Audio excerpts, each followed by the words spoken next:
This is the story about the lost Blue Lady Mine. This old lost mine is located somewhere on Mingus Mountain near Jerome, Arizona. It was in 1891 that a rich gold vein was discovered on Mingus Mountain by a miner named William Phelps while he was out prospecting.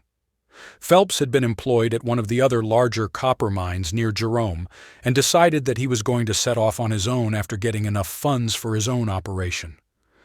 After a year of saving his earnings, he was finally able to not only file this claim, but also buy some equipment and supplies to be able to mine this vein of gold. This deposit became known as the Blue Lady Mine after his mother, who loved to wear blue dresses.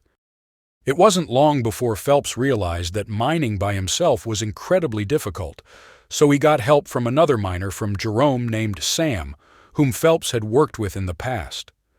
After just 3 months of hard work, blasting, digging, and crushing ore that was extracted, they began to build a kiln and smelt their own gold bars.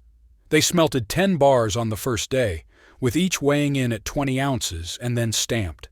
Each month for the next 2 months, they would smelt the gold into 20-ounce bars. Then one day after the last smelting of gold had occurred, 2 armed men came to the mine from Jerome and told Phelps to stand aside as they were there to talk to Sam.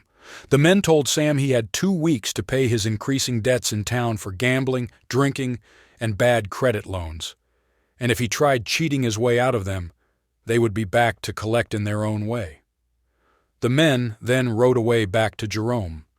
2 weeks later, the 2 men returned, but this time they brought a few friends. 5 armed men rode up to the mine and ambushed Sam just as he was exiting the mine. Sam handed over several bars of gold, but it wasn't enough. The armed men said to Sam, "You will pay the debt, then you'll pay the price." Sam ran into the mine to get away, but was shot in the back and was dead before he hit the ground. Phelps was out getting water from a spring nearby when he heard the shots, and he started running back to the mine. When he returned, he found Sam hanging by the neck with one of his hands missing, probably cut off as proof of his death. Then, before the men left, they had blown up the entrance of the mine, causing it to cave in. Phelps had hid his gold bars way in the back of the mine, along with Sam's gold, because he had always felt that the mine was safer than the banks in Jerome. Over 50 bars were smelted and stamped by Sam and Phelps.